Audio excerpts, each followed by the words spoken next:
e o contou aos seus irmãos, e disse: Eis que ainda sonhei um sonho, e eis que o sol e a lua e as 11 estrelas se inclinavam a mim. E contando a seu pai e aos seus irmãos, repreendeu o seu pai, e disse-lhe: Que sonho é este que sonhaste?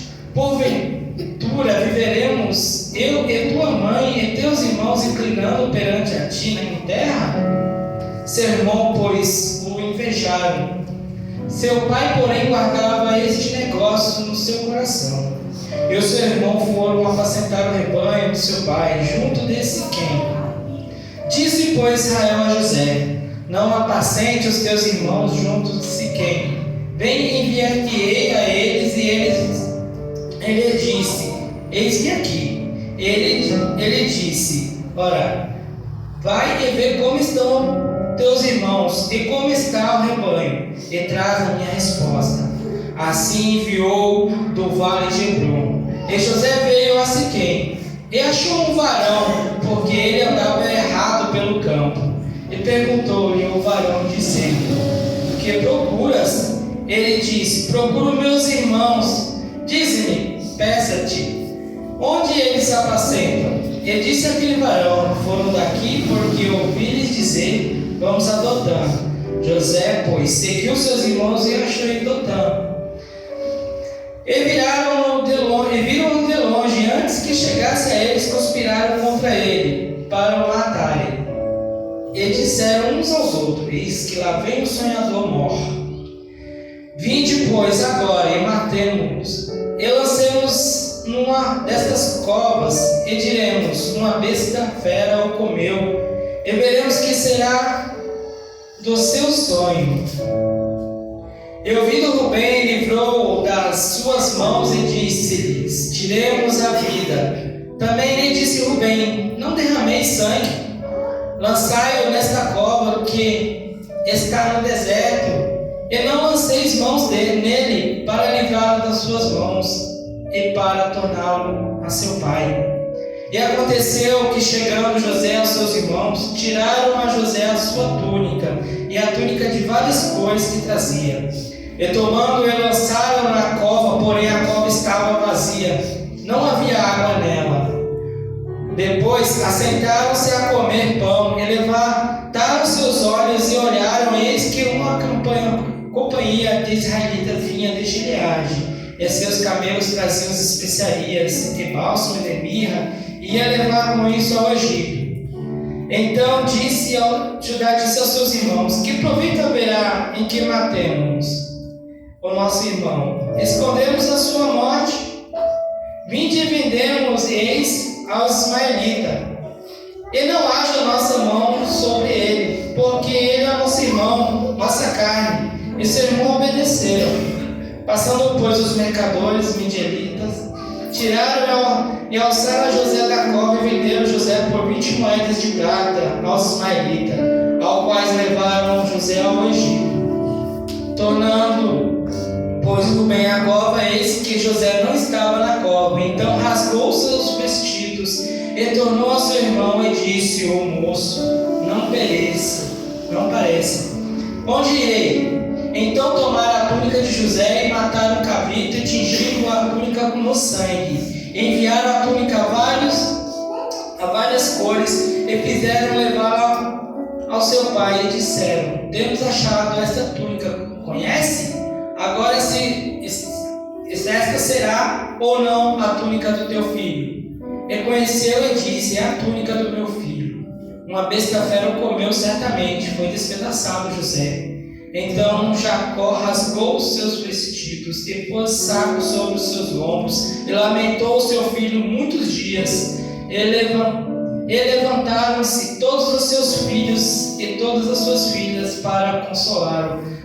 Recusou, porém, ser consolado e disse: Na verdade, com choro hei de descer ao meu filho até a sepultura. Assim chorou seu pai.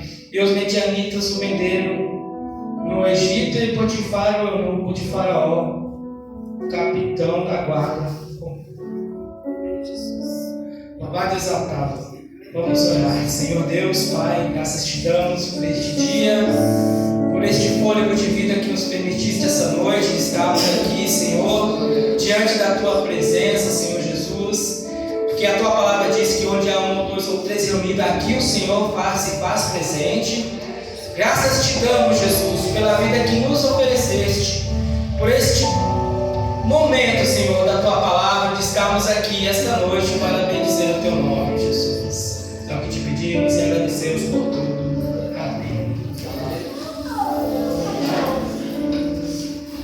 Eu escolhi essa palavra aqui, mas antes eu gostaria de perguntar: está todo mundo bem? Todo mundo com saúde? Forte? Não está faltando nada em casa? Eu faço essa pergunta porque a vida desse jovem aqui era desse mesmo jeito. Para José do Egito ali não faltava nada. E tinha um grande erro no meio dessa história aqui, um dos erros, né, que era seu pai. Eu imagino o pastor com seus filhos, todos eles, e paparicar só um. Como é que seria, pastor? Ia ser complicado, né? Os outros. Mas quem iria excitar? O próprio pastor, porque ia estar amando mais um do que. Mas onde está o vilão nessa história aqui? Os irmãos de José? Ou o pai dele? Porque a palavra de Deus diz que nós temos que ser temperados. Onde há o tempero? Se eu comer uma comida salgada demais, ela vai me fazer mal. Se eu beber muita água, ela vai me fazer mal. Então tudo que é demais faz mal. Pois Jacó catou e fez esse mal. Ele paparicou o filho da sua velhice. Aí onde estava o erro? Porque Jacó não deveria ter paparicado o filho da velhice, né? Ele deveria ter tratado todos por iguais, como nós irmãos aqui. Eu não vejo diferença em nenhum dos meus irmãos aqui nessa igreja. Aqui todo mundo é servo de Deus, todo mundo serve a Deus. Mas essa história aqui, ela tem muita coisa nessa história de José, e eu não me canso de ler, de entender. Porque nessa história, ele estava comendo, estava bebendo, estava bem, estava com a sua vida perfeita, né? E a nossa vida hoje, ela é perfeita. A minha eu não vou falar que está ainda, mas eu creio que vai chegar ao ponto. E quando chegar ao ponto, eu vou falar: Senhor, deve estar faltando alguma coisa, porque está perfeita demais. E nós, como seres humanos, temos um problema. A gente entra no comodismo quando a vida está muito perfeita, quando não está faltando nada. Nós esquecemos de orar, esquecemos de dobrar nossos joelhos, falar com Deus. Entramos no cotidiano da nossa vida. Às vezes deixa escapar um cântico para o Senhor. Deixamos de cantar. Deixamos de orar uns pelos outros, que é uma das maiores coisas que nós temos como crente, como cristão. E essa palavra de Deus aqui, ela mexe antes mesmo dela chegar até a igreja. Ela maltrata o pregador. Eu falo que maltrata porque primeiro ela trata o pregador e o pregador aprende com ela para depois passar. É assim toda a palavra de Deus. E eu choro porque ela entrou no meu coração, cortou meu coração, e eu falei: Senhor, o primeiro sou eu. O primeiro nessa palavra aqui sou eu. Mas, amados, é assim. Não é porque o tempo está calmo, não é porque tenho tudo, não é porque que eu hei de sofrer, que eu hei de padecer, ou a igreja hei de padecer. Porque esse jovem aqui que estava nessa palavra aqui, ele tinha um propósito. Se ele vivesse a vida no conforto que ele estava, ele não salvaria seus irmãos, não salvaria seu pai, nem sequer a sua mãe. quando ele conta esses sonhos e revela esses sonhos, aí que seus irmãos têm mais ódio ainda, porque o pai o paparicava antes.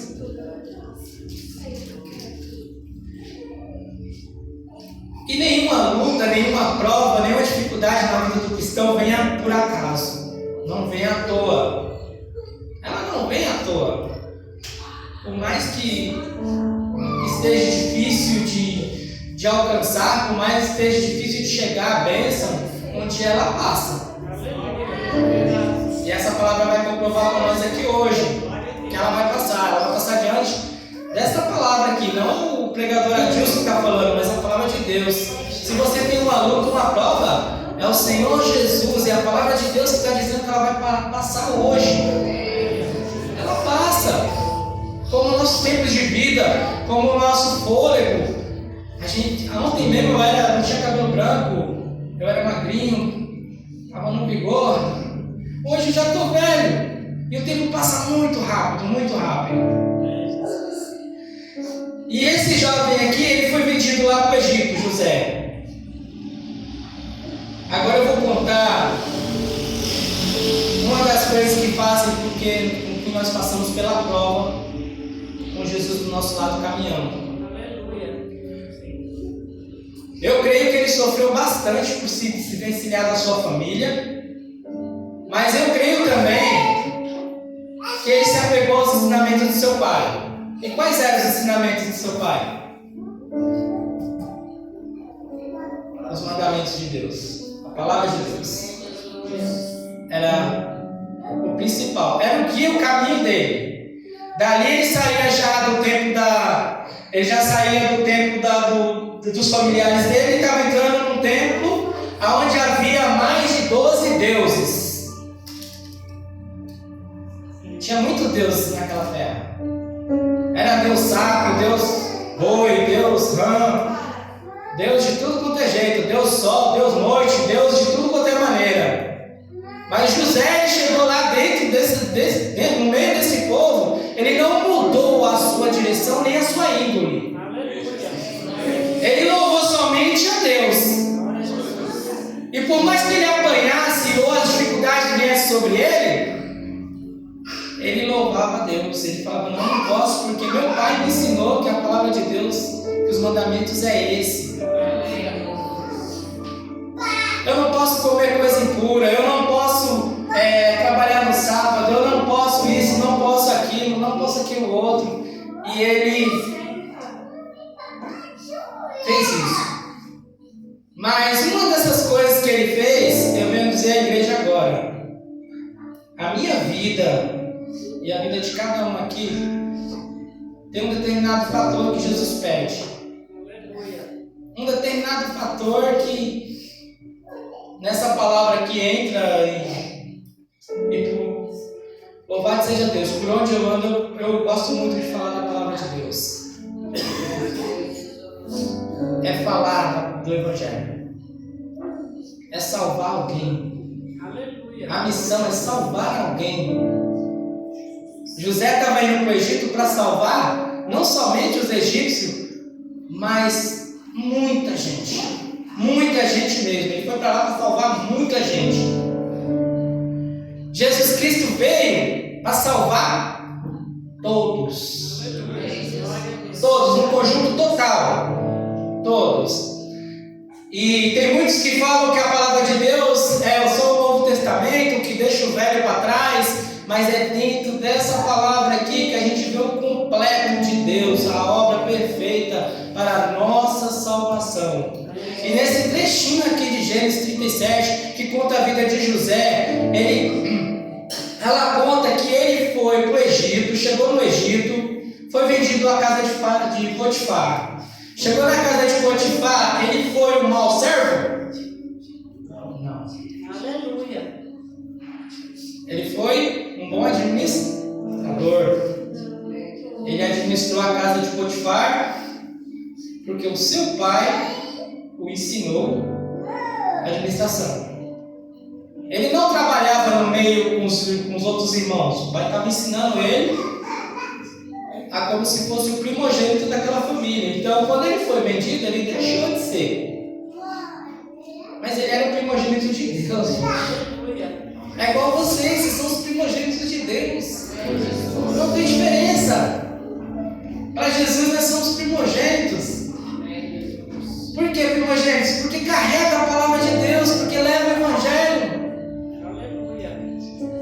Aí chegando lá na casa de Potifar, a mulher se interessou por ele, tentou lhe seduzir de tal maneira. Um dos maiores pecados na vida do homem são e serão sempre a parte que se diz feminilidade. É o termo mais certo e correto a se dizer. Mas esse homem não caiu. Ele não se deixou se levar. Ao contrário, ele pegou e fugiu.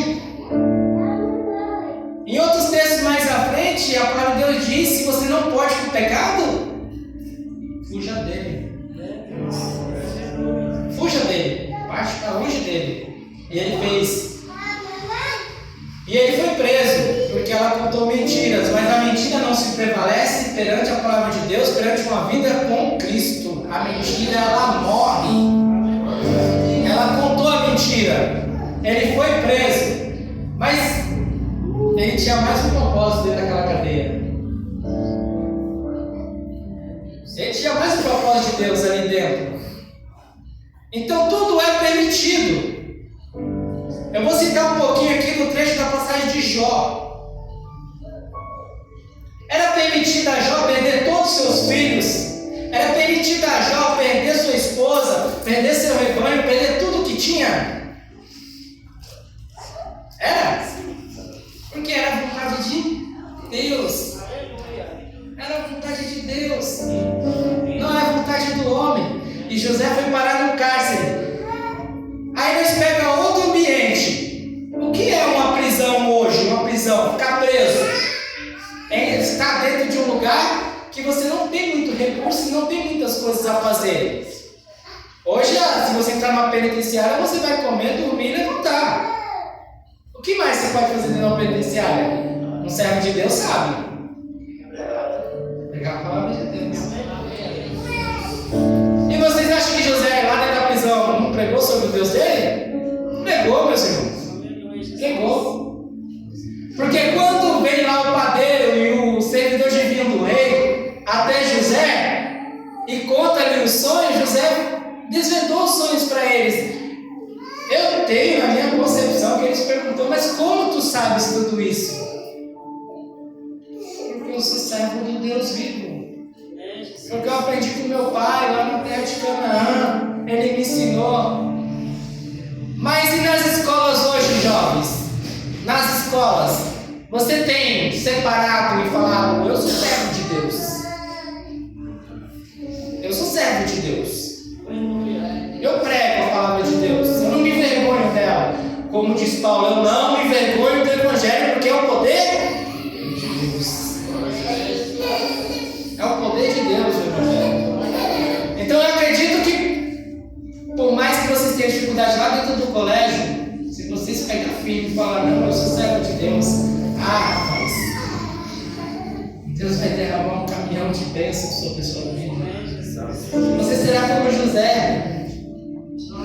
Você está novo hoje, mas dá para você começar a caminhada e falar assim: Senhor, até os meus 40, quantas pessoas eu quero salvar? Quantas pessoas eu quero dizer da tua palavra, do teu evangelho? Eu quero chegar aos 40, como o pregador lá de Esperar. Eu estou com 45, meu amado. E eu já tenho bastante gente que eu falei do evangelho, graças a Deus. É um orgulho na minha vida pregar o evangelho.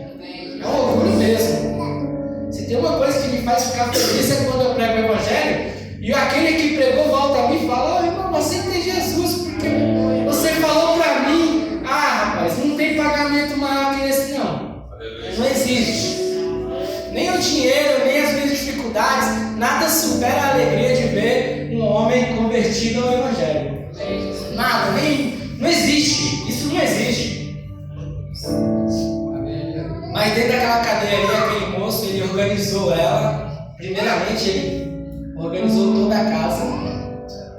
E se achegaram, né? Que eu vou colocar aquela cadeia ali como uma igreja. Se achegaram perante a ele. Foi vindo. E ele foi falando o Deus Altíssimo da vida dele. Até chegar a esses dois moços. E ele contou a história, né? Eles que comiam pão e ele explicou todos aqueles sonhos. Mas antes daqueles moços saírem, um foi condenado à morte, o outro voltou a servir vinho para o rei. Ele falou assim: mas não esquece de mim lá com o rei. Porque ele queria sair da cadeia. Mas era o tempo dele sair da cadeia naquela época? Não era não, meus amados. Não era tempo dele ainda não. E ele dentro daquela cadeia foi esquecido pelo copeiro do rei. Mas não foi esquecido por Deus. Ele não foi esquecido por Deus. Por que ele não foi esquecido por Deus? Porque os planos de Deus não são como os nossos. A gente quer um negócio para ontem. Eu quero que aconteça logo. Eu não quero dificuldades. Eu não quero caminhos difíceis. Mas é o preparo de Deus que nos faz isso. A vida nos faz isso. Deus dá um tempo determinado para que a gente comece a trilhar um caminho. E quando chega a certo ponto fala: nossa, como eu era tão tolo na juventude. Eu podia ter colocado tantos atalhos, mas não é por dia. É o que Deus tem determinado para cada vida aqui esta noite.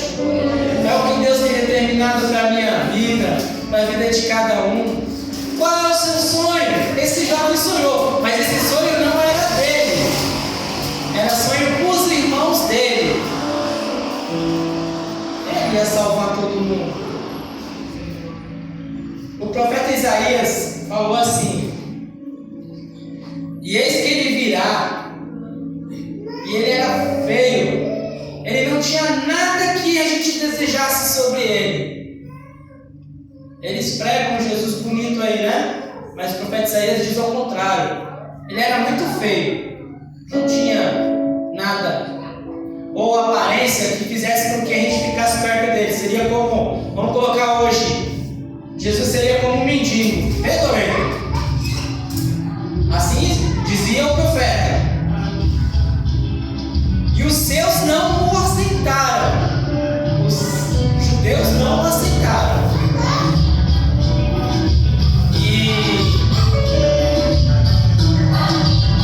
Mas ele veio mesmo assim. E há muito tempo Jesus chegou lá naquela época dos judeus. E ele chegou para os que estavam realmente necessitados. Os judeus desejavam um rei que fosse vir com um exército e que fosse livrar eles de Roma. Eles só tinham a cabeça um pouquinho pequena, porque o que o nosso rei veio fazer foi salvar gerações. Gerações. E como José tinha que salvar um monte de gente. E eu falo a vocês, cada um aqui tem que salvar alguém. Cada um. Eu tenho que salvar, continuar salvando. Mateus, Lucas, Antônio, todos temos que salvar. Não podemos deixar a palavra de Deus morrer. E a palavra de Deus diz ainda que chegará tempos que a gente não vai ter mais essa daqui para ler. E a palavra diz ainda mais que vai ter que estar guardada onde?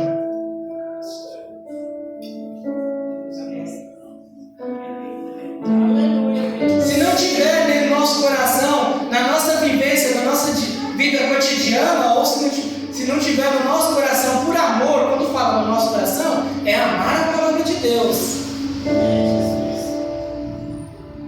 É amar a ela, não esquecer por amor. Um casal recém, esquece o amor da sua namorada? Não, gente, não esquece. Então, o amor pela palavra de Deus e por Deus é a mesma coisa, não muda. E voltando lá em José, chegou o tempo determinado de Deus. E eis que estava lá o rei, teve o sonho das 7 espigas magras e das 7 vacas gordas. E chegou o copeiro. E o rei falava, ninguém consegue desvendar o que é isso, ninguém consegue desvendar o que é isso. Mas quem deu o sonho foi Deus. Quem deu o sonho para José? Deus. Deus é perfeito. Deus não nos dá atalho. Deus nos dá caminhos que a gente consegue ir.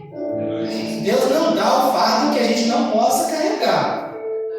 Ele não deu o fardo ali para matar José. Por onde quer que ele passou, ele não deu o fardo. E eu creio que muitos dentro daquela prisão, que era uma igreja, se converteram. Vieram entender sobre Deus de José. Mas eu vou voltar um pouquinho antes aí. Não vou falar ainda de como José governou. Eu vou voltar um pouco antes, lá em Abraão. Deus fez uma promessa para Abraão. E essa promessa ia morrer? Só que antes da promessa de Abraão, Deus falou para Abraão: Abraão, os teus descendentes ficarão 400 anos cativos. 400 anos cativos.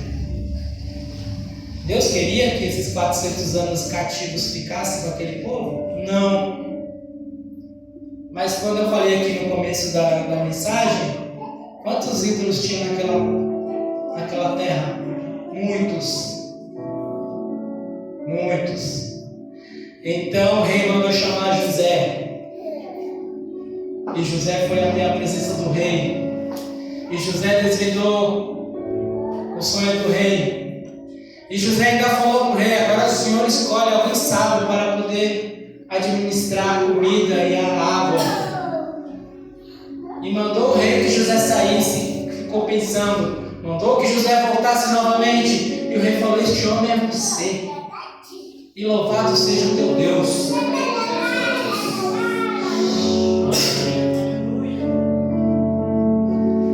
Nenhum caminho, ninguém chega à estatura de varão perfeito, sem lutas, sem provas, sem dificuldades, sem percurso. Nenhum professor consegue dar aula sem primeiro aprender ao que passar, ao que ensinar. Assim também é dentro da vida cristã e do Evangelho. Temos que passar para frente, temos que aprender. Às vezes eu chego e falo: mas eu estou indo na escola bíblica, o pastor fala a mesma coisa, o diácono fala a mesma coisa. Mas de quem é o problema? Do diácono, do pastor? Não, o problema sou eu que não quero ouvir, sou eu que não quero aceitar. Mas o ensinamento que é passado, que o pastor, ou o diácono passa, ou o presbítero passa, não é para ficar dentro da igreja, é para levar para as nossas vidas e espalhar e bem dizer a palavra de Deus e dar alimento a quem tem fome, porque esse mundo está cheio de gente faminta. Hoje eu fui levar minha esposa, porque ela tinha endoscopia lá no Paraíso. Eu fui levar ela e quando eu cheguei lá, mas tem tanta gente para pregar, para falar do Evangelho. Tanta gente.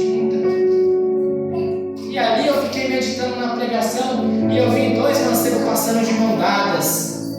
Eu falei: Jesus, tá difícil, tá complicado, tá faltando pregadores, tá faltando mensageiros para dizer as boas novas. E chegando, José foi coroado governador do Egito, só estava abaixo do rei. Mas aí José tinha outro encontro. Ele já tinha planejado tudo, já tinha separado todo o alimento, já tinha cuidado do reino todo. Olha que tamanha sabedoria desse homem. Em nome de Deus, né? Porque sem Deus nós não somos nada. Sem Deus nós não somos nada. E este homem de Deus chegou e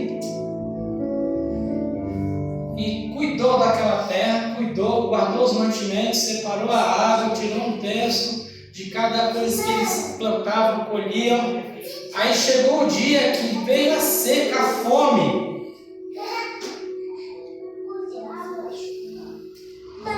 E sabe o que a palavra de Deus diz sobre isso? Sabe o que é a barriga cheia? Quando vocês me ensinam e eu Eu me encho dela primeiro. Aí eu estou de barriga cheia. Eu guardei. Agora chegou o tempo da seca. Eu tenho que fazer o quê? Dividir o que eu tenho. Aleluia. E o que o povo de Deus tem? A palavra de Deus. Para falar, para pregar, para dizer. E chegou o tempo de José ter com seus irmãos novamente. E José veio e colocaram ele perante aos seus irmãos. Ele não queria ver, porque na verdade José já tinha perdoado os irmãos dele já. Deus tratou ele naquele tempo. Deus tratou. Deus ensinou José a perdoar. José já tinha perdoado há muito tempo os irmãos. Mas os irmãos de José teriam mudado?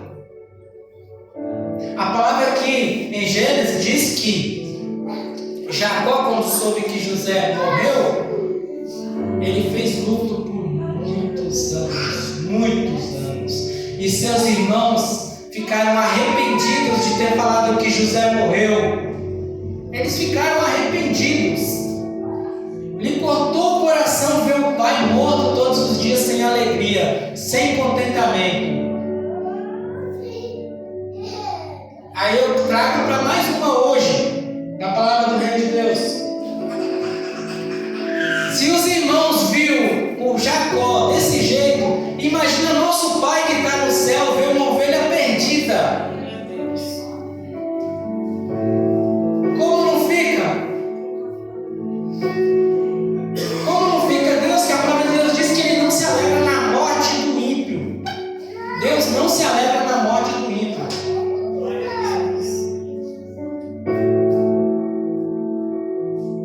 E os seus irmãos se arrependeram de ver o seu pai daquele jeito. E quando eles foram ter com José, mas José não é Deus, né?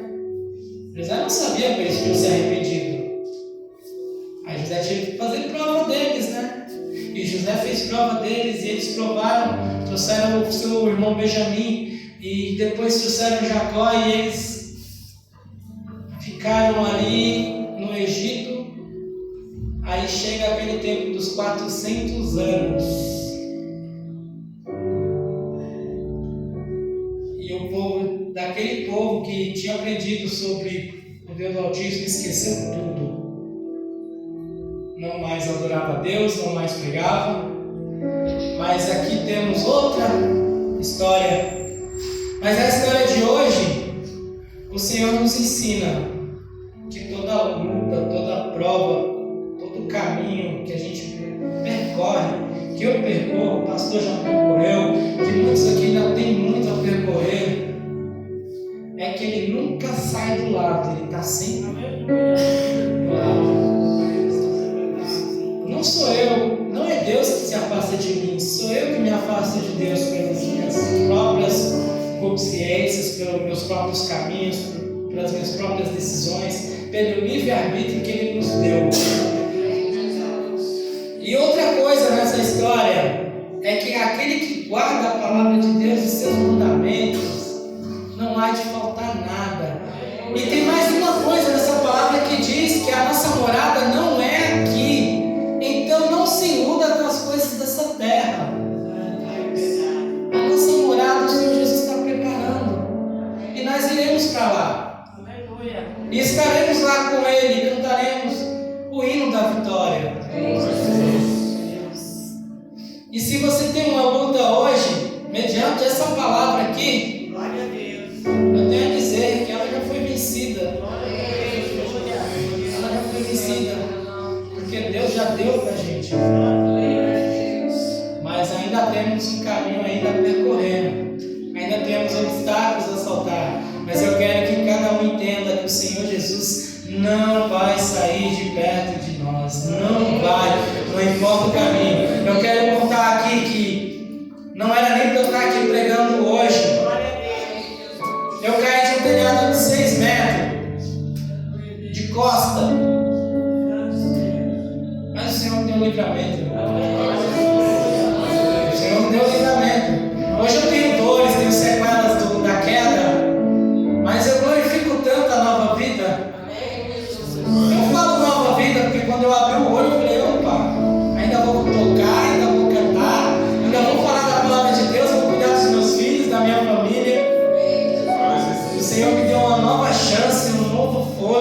vida, me restaurou todas as minhas forças. Eu tenho muitas dificuldades, muitas mesmo, mas eu tenho um Senhor que vai me ajudar a passar por todas elas.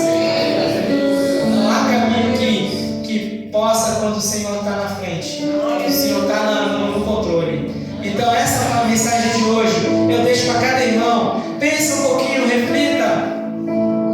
Conte quantas pessoas você tem falado do Evangelho. Vem aqui para as escolas de sábado de manhã, aprenda da palavra e vá correndo para falar delas, das boas novas. O que eu aprendi hoje eu tenho que passar. O que eu aprendi amanhã eu tenho que passar. Eu congreguei na igreja do Manuel Feio por mais ou menos 18 anos. Eu cheguei em momentos lá que não tinha músico, não tinha nada dentro da igreja. Abandonaram a igreja. Abandonaram mesmo. Deixaram. E eu orei e falei ao Senhor, Senhor, como pode? Se essa é a tua casa e eles estão saindo, o Senhor é mais poderoso ainda para fazer com que eles retornassem e voltassem ao teu barato, a tua obra. E o Senhor fez, amado. Hoje eu não estou mais lá, mas eu não estou mais lá porque eu briguei com alguém ou não. É porque eu discipulei.